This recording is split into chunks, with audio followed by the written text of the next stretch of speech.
Hello and welcome to Professor Bets, your home for all things sports betting. I asked and you guys answered. It was absolutely incredible, guys. I posted on my last video, I said, give me some likes, give me some views, give me some subscribes. You guys gave me way more than I could ever ask for. You guys are absolutely amazing. To those who commented, hats off to you guys. Absolutely kind, amazing. Ask the right questions, so smart. That's exactly what I want from my followers. I want a smarter brand of followers. You guys definitely proved that. Thank you guys so much. If you did not like or subscribe the last video but viewed it and viewed this one, or just viewing this one for the first time, go ahead and give that like, go ahead and give that subscribe if you enjoy the video, guys. I'm not begging for this stuff. I want you guys to like it first. Let's go ahead and kick it off, guys. Our Thanksgiving NFL Day matchups. And we're starting with the Bears versus the Lions, guys. Now, the Lions are undefeated. The Bears not having the greatest season. The Lions at -3.5. Before getting into all of the things that are going on and what the matchup will look like this week, I had to take it back to week 4 when they played. 24-14 Bears and 188 rushing yards, guys. And that gave a blueprint to so many teams throughout the season who have also run for over 100 yards in their matchup versus the Lions. The Lions are right now the 31st ranked rushing defense, and that's really all you need to know.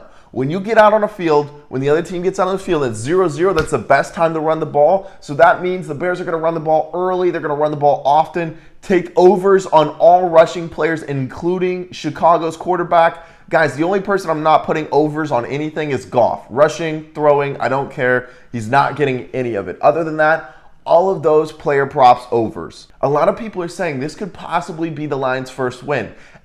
I struggle to agree with that just because everybody shows up to Thanksgiving games, guys. This is the one you circle on your calendar at the very beginning of the year when you find out you have this game. I don't think the Lions are going to get any less than the best Bears. The Bears are going to come out hungry. I say 27-13, guys. A lot of rushing in this. Now, Goff did throw the ball 38 times in the loss to the Bears in week 4, but I don't expect to see that same thing as we've seen his numbers sort of dwindle, even though they have been losing throughout the season at the end of games. So when are the Lions going to get their first win? That is something I really wanted to cover because I picked out 2 different games, guys, that really give the Lions their best chance, and that's week 14 versus the Broncos and week 15 versus the Falcons, guys. Both those teams possibly could be in playoff contention, less so the Falcons, more so the Broncos with a few wins, but they will be looking over to their week 15 matchup against a playoff team to where they really need to win that. They see they need to spend 2 weeks on it, and lo and behold, that Lions team catches the Broncos. The Falcons and them, they're pretty even. So really, they don't need to be underlooking the Lions whenever they come in to still lose to the Lions. I think that the Broncos are going to have to be overlooking the Lions to lose the Lions, but I think that's very possible in that week 14 matchup. Now, getting into the next game, a little bit more exciting, a lot more exciting, guys. The Raiders versus the Cowboys.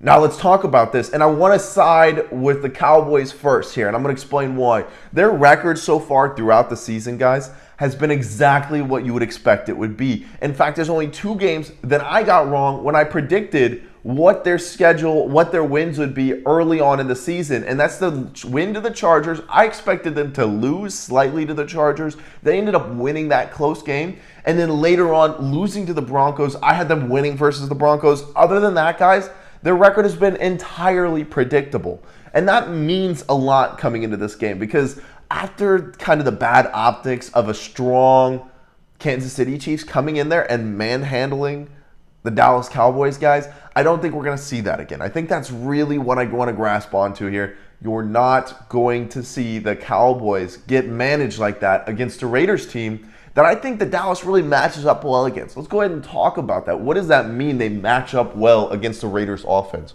Well, the Raiders are lacking that deep ball receiver. I know they picked up Deshaun Jackson. I haven't seen too much out of him to address that as a worry here. But Dallas's defense does well when they don't have somebody that can take the top off of your team, when they can put Diggs there on a one-on-one to jump under routes, which is what he's been doing at an exceptional rate all season. There was talk about him breaking interception records early on because they were playing teams that couldn't get that ball down the field the same way as the Kansas City Chiefs and so many other teams that are at the top of their divisions can do. That is where the Dallas Cowboys defense can really eat, where Micah Parsons can become a real factor on the passing side and the rushing side of the football, guys. This is really where he does his best because he doesn't have to range so far. A lot of these linebackers don't have to range so far. They can come downhill a little bit and they can stay within their respective zones. They have people to match up with Waller. Not to the best, guys. Waller is very, very tough to match up with, but Dallas has the personnel to be able to compete with Waller. They can lock up everybody else. This really is just one of those games where people are going to struggle to take Dallas -7 after last week. Take Dallas -7. Take Dallas -7, guys. That's it. Okay, now we're getting into that last matchup here, the Bills versus the Saints. Now, this might be the closest game of the night here from the aspect that both teams have really started to struggle, so they're both coming into this game struggling. But here's all you need to know. The Saints are the more injured teams. They're suffering against these decent teams. I would consider the Eagles a decent team. A lot of people are saying no. Last week, I had a lot of people pushing back on that Eagles pick, but it came to fruition because the Saints don't have Alvin Kamara. They have Trevor Siemian at quarterback. Trevor Siemian is not a playmaker at quarterback. You know, it doesn't matter who else they have on that team. They lack a playmaker strength, so they're getting a lot of the 13-play drives. If they're going for a scoring touchdown at all, they struggle for the big play. They're going to struggle against the Bills team with a very decent defense, and I mean that, a very decent defense. Now, people are going to say, that's a weird thing to say, a decent defense, but it is decent, guys. It's not overly amazing. Their rush defense could use a lot of work, and I think that they don't have a pass rush that I like a whole lot. But against Trevor Siemian, who's not going to get out of the pocket, who's not going to break you with his legs, he's not going to throw, you know, the 45-yard bomb that you're not going to expect between double coverage, and he's just going to outthrow the coverage. None of this is happening, guys. And then let's look at the defensive side for the Saints. Last week, they struggled against a Jalen Hurts who was running all over the field, only threw for 147 yards, but ran all over, including for 3 touchdowns.